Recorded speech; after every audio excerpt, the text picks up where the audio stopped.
akekho uNkulunkulu ofana nawe, akekho uNkulunkulu ongalinganiswa nawe. Kuba bonke uThixo uyaphila, ungcwele, Baba amandla onke, usibonile, wasilondoloza, wasigcina, waze baba lapha. Udumo lonke-ke Baba lwakho, nasebusuku, we don't have any other God to bow before. Ngoba wena wedwa ufanele ukubongwa, wena wedwa ungcwele, uyakhazimula. uNkulunkulu wethu, izwi lakho awuzeli futhi awulali. Hlala njalo usilondolozile uNkulunkulu wethu, awusiyi umuntu ungaqamba amanga. Nasebusuku sihlangene kule ndawo uzodumisa nokuzophakamisa igama lakho, sizosho ngazwi linye sithi ungcwele, sithi uhambe nathi kwaze baba lapha.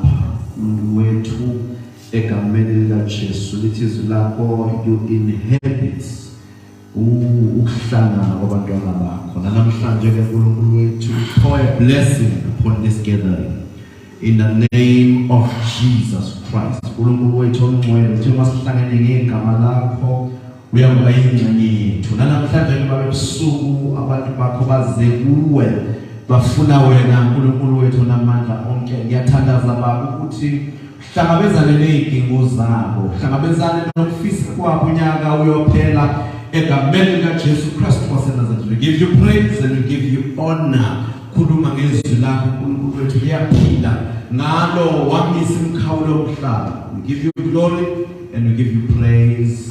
And the church said amen. Amen. Hallelujah. Praise the Lord. Hallelujah. Praise the Lord.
Hallelujah. Amen. So ngiyacela ukuthi nje imoya yethu ibe tuned ekutheni uNkulunkulu uzokwenza namhlanje. Amen. Hallelujah. And I believe uNkulunkulu bakwazi ukusihlanganisa emakhaya nengubo zethu bese angasho lutho. Njalo uNkulunkulu ehlanganisa abantu besikhona into asuke efuna ukuthi ayenze. Amen. Now namhlanje nginithuba ukuthi kula. Amen. Ngiyaphinda futhi ngingasho ukuthi ngakuthathi kancane that you are here. Azokusiza kuyo kunento uNkulunkulu afuna ukuyenza empilweni yakho. Amen. Manje indawo afuna ukuyenzela kuyo iyo le. Amen. Ungakhathazi ngokho lo ngekho bengahlelelwa ukuthi kube uye ozwayo namhlanje. uNkulunkulu unohlelo lwakhe ngaye. Hallelujah. But thina we are here sizodusa uNkulunkulu. Amen. Thank you mfundisi Ngwane ngethuba ukuthi sibe khona namhlanje. Thank you so much mama. Bazana bonke abahlelele inkonzo egameni lenkosi. Siyabonga uNkulunkulu mama. Ngizothatha isikhathi eside ngoba ngiyazi ukuthi kuna befundisa abakhona emva kwami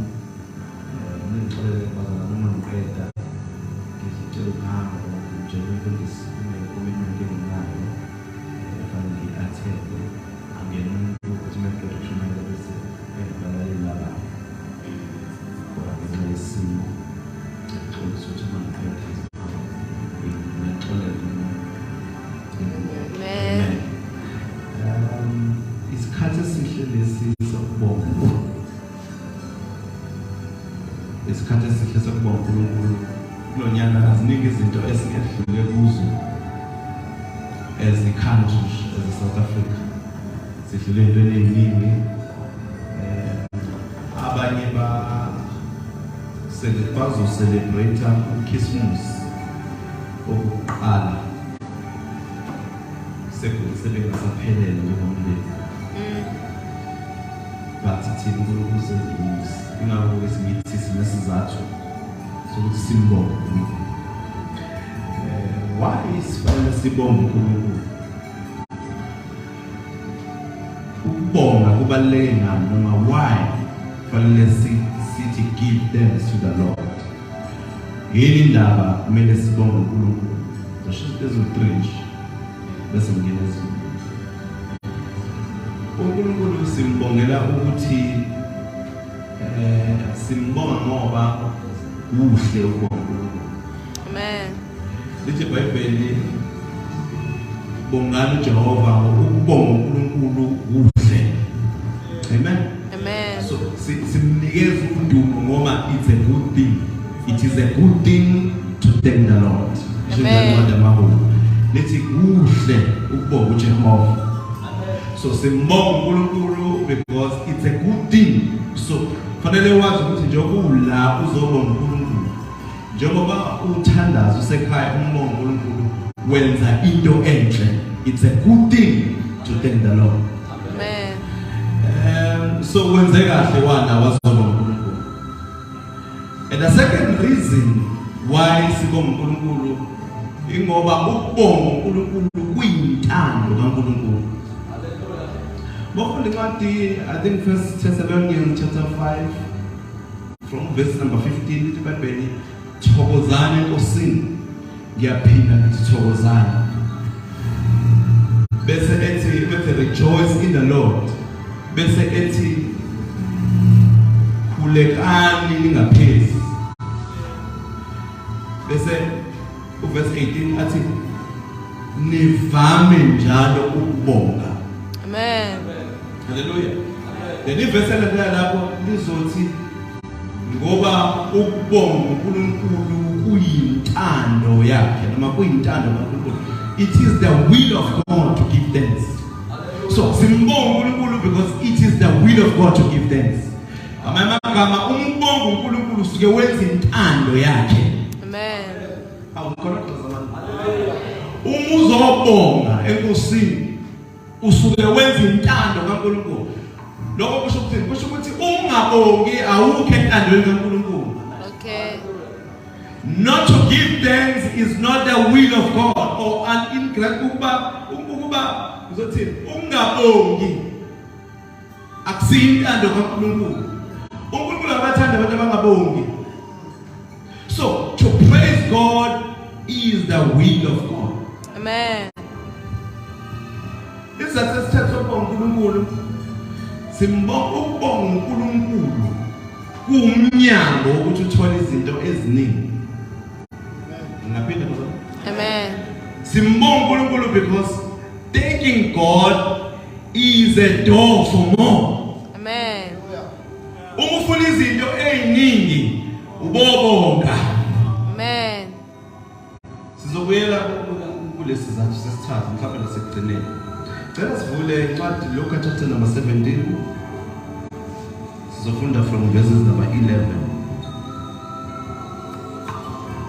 Incwadi kaLuka chapter 17. Sizoqala ukufunda from verses number 11. Asizame ukuthi iBhayibheli lesizulu. Okay, now nothing at all. Luka chapter 17. So I'll follow from verses number 11. Must story level and amen. Story amen. Tell me the 7 this one. Luka chapter 17 verses number 11. Kwathi esehamba ukuya eJerusalema wadabula iSamaria neGalile. esangena emzaleni othile kwahlangana naye amadoda ayishumi anoxhobo amela kude aphakamisa izwi athi Jesu Nkosi sihawukele. Uthe ewabona wathi kuwo hambani niyoziveza kubapristi. Kwathi esahamba ahlanjuluka. Enye nyawo isibona ukuthi iphulukisiwe yabuya idumisa uNkulunkulu ngezwi elikhulu. Yawa ngobuso ngasezinyaweni zakhe imbonga yayidumisa Maria. Kepha uJesu waphendula wathi akuhlanjululwanga abayishumi na? Baphi pho abayisishagalolunye? Abafunyaniswanga yini ababuyela ukumnika uNkulunkulu udumo? Kuphela lona wozizwe na? Wayesethi kuye, sukuma uhambe, kholwa kwakho kukusindisile. Amen.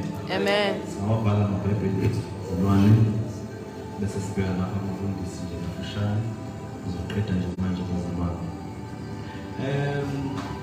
Indaba le ngicabanga ukuthi siyayazi. uJesu usuka kwenye indawo uya eJerusalem. Lemusedlula kule ndawo le yaseSamaria. Lithi iBhayibheli ekungeneni kwakhe engakatholi isithuba lokuthi aphumule ukuthi refresh uma ukuthi kwa-refresh ngalesikhathi esangena nje esangweni kule dolobha elincane lethi iBhayibheli wahlangana namadoda ayishumi anoxhobo. Amen. Ayeyodwa ayamabili but awu-10. So can you imagine you are tired, ukhathele, mhlawumbe ufisa ukuthi ungaqala uphumule nomudle kuqala, and the first thing oyibonayo ubona abantu abagulayo, abantu abanesimo. Now uma ufunda uyathola ukuthi isifo lesi soxhobo kwakungesona isifo esasikade silula ukuthi umuntu aphile naso. Kwakuyisifo esasimenza ukuthi umuntu agcine uma siqhubeka emzimbeni wakhe agcine selahlekelwa amalunga omzimba wakhe ngenxa yokuthi sasidla inyama. Nikhona ukuthi bazana? Amen. So ngesikhathi sidla inyama uma sizodla umuntu sasifika sudla umuntu esidle lowesibili umuntu angagcina engasenaminwe ngendlela ekuyisifo esasinzima kakhulu. And lesi sifo lesi sasenza ukuthi umuntu onaso asuswe emndenini wakhe ayohlaliswa ngaphandle kwekama ngesizathu sokuthi lesi sifo siyathelelana. So umuntu owahlaliswa umuntu onaso uzotheleleka nawe wena wabona iCovid. So lamadoda uJesu ahlangana nawo angaphandle kwekama, lamadoda akhishiwe emakhaya abo. Nikhona abantu abazalwane? Amen. So arigadwa njengabantu abangcolile. Umuntu wayenalesifo wayefaniswa noma wayebukwa njengomuntu ongcolile, wayebukwa njengomuntu that defied, nomuntu that cut off, nomuntu osusiwe emndenini wakhe. So can you imagine isimo ababekade bedlula kuso? Babengawazi ukuhlanganyela, babengawazi ukuhlala nemndeni yabo, babengakwazi ukuthi even bayodumisa uNkulunkulu. Amen. Ngicela sushu amen. Amen. Mofunda incwadi ya Leviticus chapter number 13 uyathola la kuchaza ngalesi sifo ukuthi umuntu onoxhobo wayekade edeclare umpriest ukuthi unoxhobo, bese ngesikhathi setsheni ukuthi unoxhobo asuswe phakathi kwabantu noma asuswe phakathi komndeni wakhe ayohlaliswa nabanye abanesifo esifana nesakhe. Amen. Hallelujah. Amen. Now uma uJesu eqhamuka kulamadoda lawa awu-10 anoxhobo, lithi iBhayibheli into abafanele bayenze laba benoxhobo noma babeyenza uma behlangana nomuntu babememeza umuntu esekude ukuthi sinolile ukuze angasondeli. Amen. But sibona kuhlukile la uma kusondela uJesu kubona. Esifundeni sokuthi mfundisi ungwane bamemeze bathi singcolile. Kunenye into abayishoyo uma kusondela uJesu. Jesus. Engafani nale abayisho uma kusondela nombani. Nikhona abantu abazalwana. So laba bantu bakwabantu ababekade beshawe impilo, kwakwabantu ababekhishiwe emndenini yabo, kwakwabantu ababebukeka babengcolile kunabanye abantu. So babesuswa beyohlaliswa bodwa. Abanye basebephelelwe yithemba. Hallelujah. Amen. Alibonge igama lenkosi. Now isimo sabo kwakusimo sasesingaphezulu kwabantu because abapristi babahlola babathola ukuthi impela uthoko likhona so basebebakhipha. So ngamazwi abantu basebehlulekile ukubasiza and wayengekho umuntu owayengabasizi. Now enye into esinotisayo la ukuthi lamadoda awu10 lawo 9 noma iBhayibheli lingasho kodwa sibona ukuthi ayamaJuda ngoba kukhethwa lo yedwa kuthiwe wayekade ewumSamariya. UkungumSamariya wakhe kusho ukuthi wayekade evela kwesinye isizwe esihlukile kunalesi ekuvela khona laba bawu9. Amen. Hallelujah. So siyazi ukuthi umJuda nomSamariya kwangadlelana. Kodwa sibona izimo zempilo nesimo sochoko sihlanganisa izizwe ezingahlangana. Sibona isimo sesifo esiphethe laba bantu sihlanganisa abantu abangazwani. Amen. Kuhlangana abaJuda nabantu abamaSamariya. Because kuyenzeka ukuthi abantu abawuhlobo noma banesimo esisodwa bathuke sebehamba ndawo. Ingabo sithi isiZulu inyoni zohlobo olulodwa sindiza ndawo. Amen. Kwaphela ukuthi wena umJuda wena umSamariya yini inkinga ebahlanganisile. Kwaphela ukuthi wena ozizwe wena uyisizwe siphethwe uNkulunkulu. Because nansi inkinga ikhona phakathi kwabo. Balahlile. Hallelujah. Amen. But lithi iBhayibheli uJesu eqhamuka bahlangana naye bakhohlwa isimo sabo.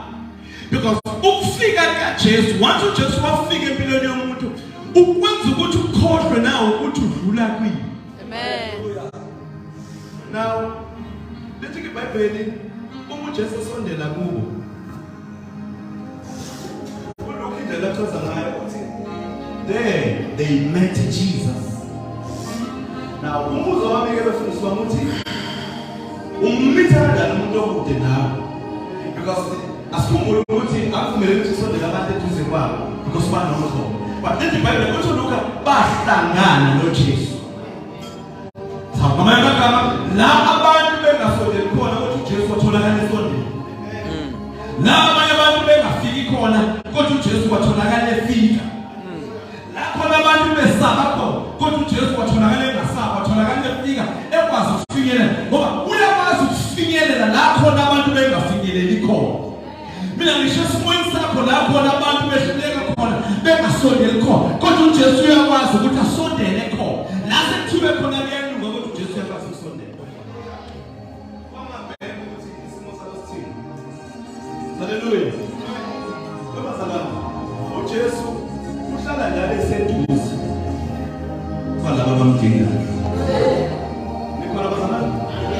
Uhlala njalo eseduze kwalabo abamdingayo. So these men were identified very easily. Akukhona abantu abazalwane. Kwakulula ukubabona besekude. Ngoba ngisho indlela ababegqoka ngayo yayichaza ukuthi lo unesimo esithile. Awukho abantu sesimweni la khona abantu bengasakhazi ngegama lakho. La khona abantu bengasakhazi ngokuthi uzalwa. Kodwa sebechaza ngesimo odlula kuso ukuthi awubuke lesasihluphe. Awubuke lo yamahlale. Awubuke lesasikhulu. Sebengasakhazi ngegama lakho. Sebechaza ngesimo sakho. Hallelujah. Now these men were identified by their garments. So kusho uJesu wakwazi ukubona bese ukuthi laba banokho. Hallelujah. Hallelujah. Jesus. But uJesu eqhamuka. Bazalwane. Ngishilo ngathi uma kudlula abantu babememeza bethi sinokho siqolile. But uma qhamuka uJesu yashintsha indlela abamemeza ngayo. Bangasho ukuthi sinokho bathi ngiba nomusa kithi. Hallelujah. Bazalwane.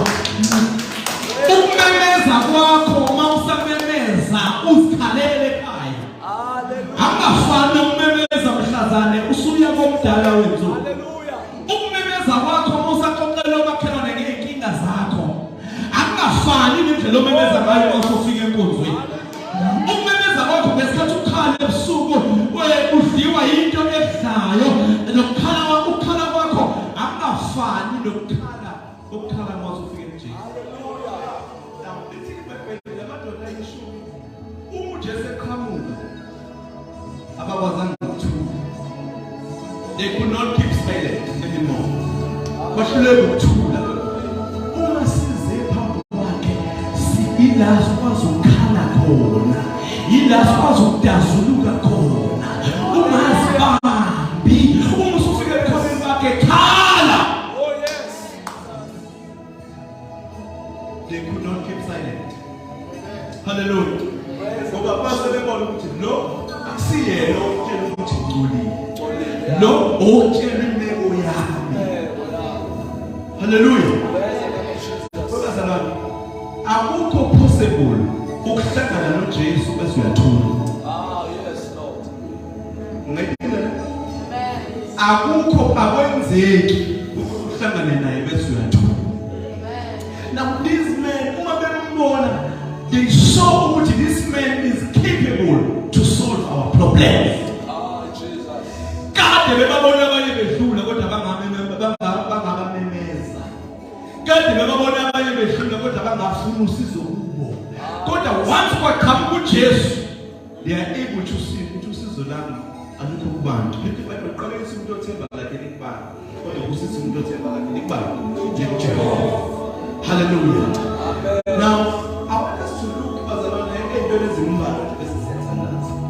Ezenzeka la kule ndawo. Ezimbalwa kodwa ezibalekile. Sibuka indlela abam-approach ngayo uJesu mfundisi wami. Bese siyathandaza. Now normally umuntu ogulayo nomuntu onesimo i-confidence yakhe ne-self-esteem yakhe iba low. Ngithi bazalwane akamnaso isibindi sokuthi akhulume kaloko. Futhi ke laba basebedlule entweni eziningi bazalwane. I don't know ukuthi iphimbo lasephuma kanjani because isifo sochoko sasidla ngisho inyama ngisho ukuhamba kwakunzima because inyama yayidleka. But sibabona bememeza uJesu ngesibindi. Elithi iBhayibheli masisondele ngesibindi ehlalweni somusa. Awubazalwane sibabona besondela kuJesu ngesibindi. Isimo siyaphikisana naye kodwa basondela kuye ngesibindi because ukuhlangana naye kukunikeza isibindi. Hallelujah. So basondela kuJesu bakhohlwa isimo nemeko yabo. Ngoba kuyenzeka bazalwane ukuthi izimo esidlula kuzo nesizwe zisenze siyibone ezingafanele. Ngiyabona. Ngaphinda la. Izimo esidlula kuzo kuyenzeka sisenze siyibone ezingafanele ukuthi seNkosi. Omunye athi Nkosi mina ngisahlule. Ngoba sathana yakwazi ukushumayeza. Ugcina ungathandazana. Akutshela izinto ezihlulayo. Akutshela izinto ukuthi wena uyisolo. Wena usahlula 1 2 3.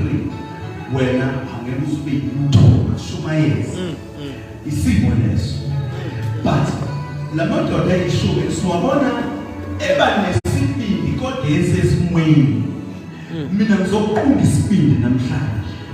Ukuthi noma kuthiwa siphi isimo be bold enough to come to God.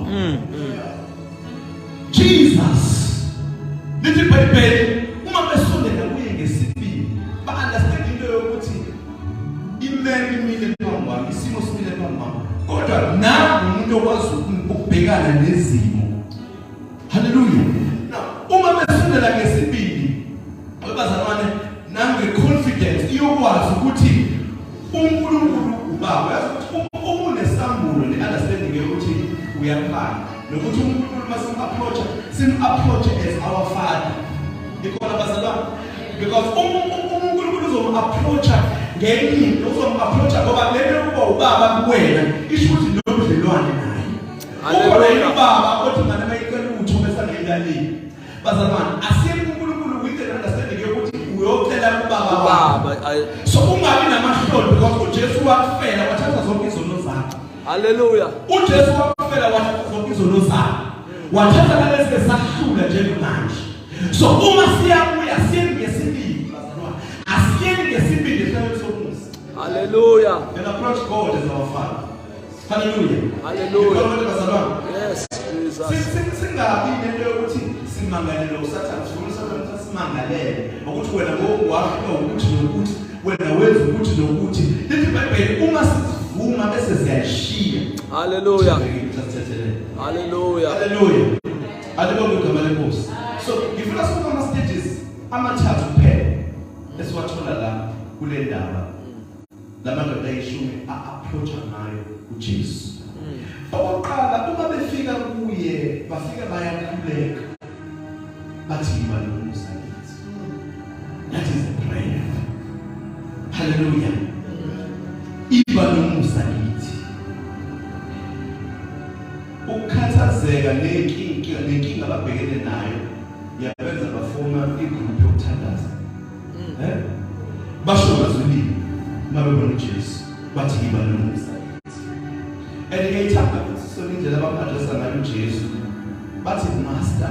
Le gama ethi master lisho commander, lisho overseer, lisho umuntu ophethe. So noma benokho kodwa baya understand ukuthi ubani abayakuyo. Ngoba awukwazi ukwamukela umuntu ongakam identify ukuthi ubani. Mayiphinda le? Awukwazi ukwamukela uJesu ungakamazi ukuthi ubani. Umusa umthatha njengendodana kaMaria. Uzothola indodana kaMaria. Uzothola ama-result endodana kaMaria. Uma umsamthatha njengomunye wabaprofeti uzothola ama-reward ukuba umunye wabaprofeti. But once one isambulo sokuthi umaster, leligama lithi master, lisho ukuthi uyena ophethe impilo yakho. Hallelujah. Lisho ukuthi uyena inkomo yakho. Lisho ukuthi uyena okwenzisa izinto ozenzayo. So uma bethi uJesu master, yiba nomusa kithi. Basho ukuthi singamagama thina singaphansi kwakho. Hallelujah. Hallelujah. So bakhala mazinye bathi Nkosi yiba nomusa kithi. So uNkulunkulu bazalwane sim-approach emthandazweni ngezimo esibhekene nazo. Ngoba siyazi ukuthi ubani, he is our master. He is our commander. Uthi Paul nempilo engiyiphilayo ngiphila kuKristu. Akusebenzi nophila. Impilo engiyiphilayo ngiphila kuKristu. So the first stage ama-approach ngayo is stage somthandazo. And the second stage abaya kuJesu ngaso is stage sokukholwa. uJesu ethi kubo ngesikhathi yiba nomusa kini, uJesu uphendula kubo uthi hambani niyozibonakalisa kumpristi. Hallelujah. Umbuzo wami ke la so uthi indaba uJesu ngoba sebefikile kuyena and usizo labo bayazi ukuthi itholakala kuJesu. Why uJesu engasali esethi no seniphili bese kuphela kanjalo? Why kufanele include a man? Why ezabaye kumpriest basuke kuyena ezonkulunkulu baye kumpriest omuntu? Mina ngifunda abantu bethi no, uma size enkonzweni asisile kumuntu. Yes, asisile kumuntu bazalwane, but uNkulunkulu lo othuze kuyena usebenzisa umuntu. Ayikho uNkulunkulu into ayenza esemhlabeni azenzelela azenala, but he always use a man. Yeah. Hallelujah. Hallelujah. Now uthi uJesu ubathatha ubasa emithethweni wakhe, because lelo ukuthi abambuzo bonakala into esemthethweni kaMose. Uthi uJesu hambani ke niyozibonakalisa kumpriest. Now istage sesibili engikhuluma ngaso la istage sokukholwa ukuthi izwe likhulunywe balithatha njengoba linjalo. Bangakhoshini ukuthi lo muntu akasisibeki nalezandla, lo muntu akasakhuluma namazwi ukuthi seniphilile, kodwa ukuthi hambani niyozibonakalisa kumpriest. Yes. Now bangakhoshini bathatha izwi njengoba linjalo. Lithi iBhayibheli bahamba bebheke kumpriest. Lithi iBhayibheli ngokufunda kahle lithi as they went, ngesikhathi behamba bengakafiki ngisho kumpriest besahamba bephendule ngokukholwa ezwini elikhulunyiwe, because sowa ukuthi izwe likhulunywe uphendule kulo ngokukholwa. Hallelujah. Uma usadlala phansi usathi yamnandi inkonzo. Ngikwazi ukukhuluma uNkulunkulu. Bese uphume ungayenzi lento uNkulunkulu abekade ekhuluma. Hallelujah. Generation esiyona, generation yabazalwane abasondala. Generation yabazalwane aba-proclaimed engqondweni. What is the use of the word ungezoluthatha la esiphume ukuyolenza? Yabazalwane yini umsebenzi wezwi uma zoshayela sonke siphuma la sibhala ko-WhatsApp status sethu sithi akuzokhuluma ebusuku bese singenzi lutho. Hallelujah. Lamadoda lithi iBhayibheli alithatha izwi elakhulunywa uJesu elithi abahambe bayozibonakalisa kumphristi banbenza njengoba linjalo. Khona ezinye izinto ezidinga ukuthi uthathe action ukuze uzibone zenzeka. Khona izinto ezizenzeke uma usahleli phansi, uma usekwicomfort zone yakho. Khona izinto bazalwane ezidinga ukuthi uthathe action. Lithi iBhayibheli ukukholwa ongenayo imisebenzi abazalwane kunjani kufile. Ngamanye amagama izwi likaNkulunkulu liba yize uma uzolizwa bese ungenzi lutho ngalo. Because ukukholwa kuza ngokuzwa izwi likaNkulunkulu abazalwane. Ukukholwa kuza ngokuzwa izwi likaNkulunkulu. Njengoba ngikhuluma nawe, I'm speaking the word of God. Elizoprovoke ukukholwa kukuwe. Hallelujah. But ungezukwenza lutho ngezwi ozwile impilo yakho uyengeke. Hallelujah. Jesus. Ezwa ukuthi uJesu uthi hambani niyozibonakalisa kumphristi bathathizwe balikholwa njengoba linjalo bazalwane. Asilithathizwe kuNkulunkulu silikholwa njengoba linjalo. Bangakhwishina. Lithi iBhayibheli ngesikhathi bese noJesu akwenzelanga lutho kodwa kwaqala ukubonakala umehluko empilweni zabo ngesikhathi behamba bethatha isitepu sokuqala. Kuhamba obantwana, kuhamba abantu asebelahliwe, kuhamba abantu ama-footsteps abangaswakali ngisho ukuzwakala because inyama yabo isithambile kodwa bathi as weak as we are sizohamba ngenxa yokusho kwakho.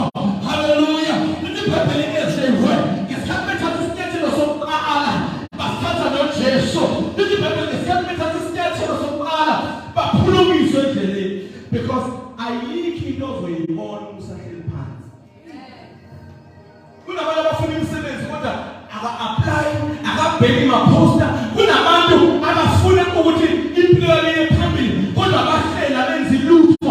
Lithi iBhayibheli lamadoda as they went ngesikhathi beqala leso sinyathelo sokuqala baphulukiswa.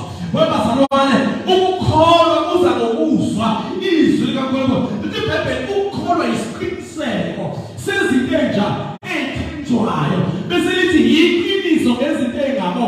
Into lamadoda enza ukuthi bahambe is because babe ukukholwa kule nto ayishoyo. Amen.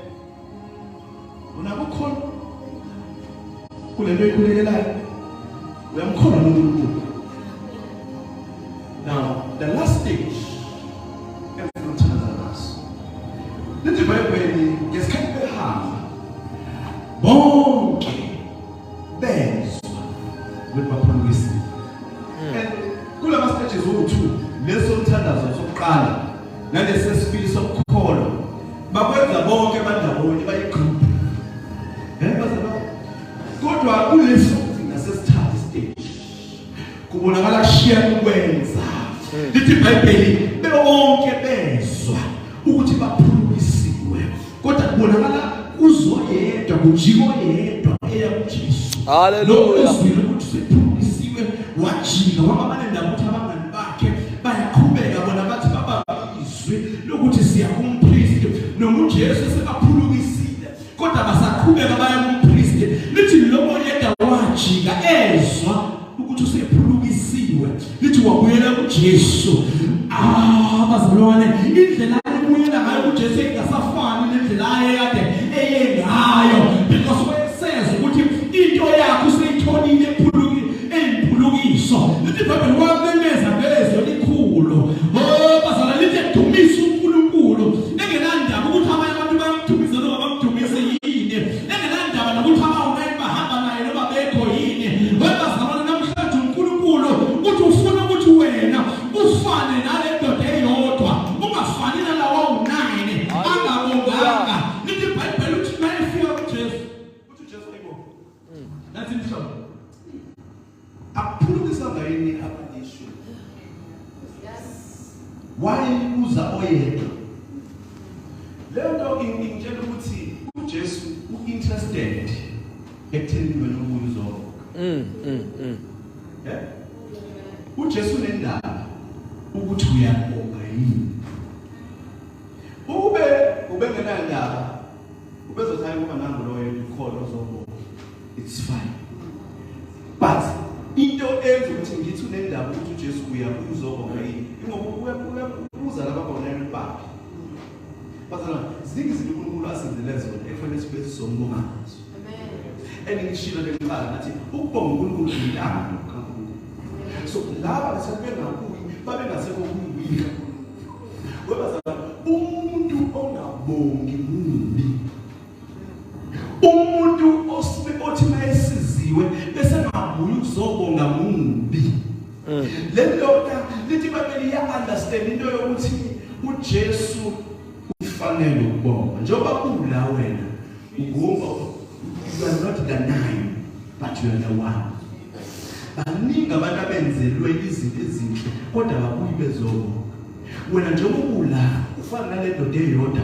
ebuya izobonga nikhona kodwa bazalwane ukubonga uNkulunkulu into enhle kuvulela inyanga emkhulu ukubonga uNkulunkulu laba bawunayini bahamba benemphulukiso kuphela physically kodwa nendoda uma ifika kuJesu yangathola i-physical healing kuphela yathola nokuphila phakathi izwe uJesu bethi ukukholwa kwakho kusindisile you have been made holy uphelelisiwe umuntu obongayo uyapheleliswa umuntu obongayo uyaphelelisa ngoba isibusiso sikaNkulunkulu siyaxebisa akabezezela usizi kuso abantu banamhlanje futhi sisona uNkulunkulu wathi wababusisa suke sigcina ubabona bahamba nokuphela angisazi ngale sibusiso esiqhelisayo enkosini le ndoda was drawn more mhlawumbe angisho kanje uNkulunkulu asimbongeli izinto eziphathekayo kuphela uNkulunkulu asimbongeli ukuthi usinikeze imali usinikeze imoto usinikeze imizi simbongela ukuthi muhle simbongela ukuthi uyaphila isipho sokuphila sifanele ukuthi udumise uNkulunkulu umdumisele sona haleluya haleluya ngesikhathi uNkulunkulu ukwethemba ngezinto ezinkulu nezingcono kunalezi praise the Lord Jesu efika kubantu abamode 5,000 ithi iBhayibheli wathi esikhathini komfana praise the Lord haleluya it was church wabonga ngesikhathi siphonsele izulu lisanda yes ngoba ukubonga is a seed for more haleluya uyafuna ukuthi ube lenteningi uyafuna ukuthi ukubona kusisi ubonga lokona lithi iBhayibheli ngeke uzogcina abantu bayobanga kanjani abakabongiyo yeah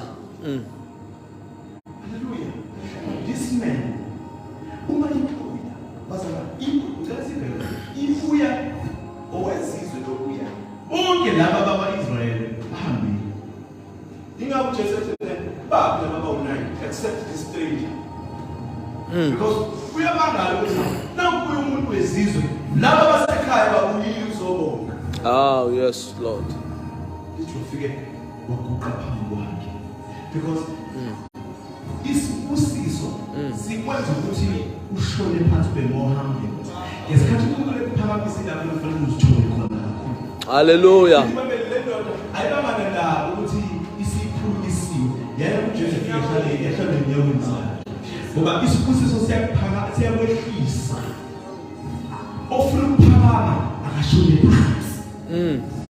Akumbonge uNkulunkulu kunyaka usinophela, umbonge ngezinto ezincane wena uyibukazi incane emehlweni akho noyibuka zindelelekile ukhohle lezi zinzelanga.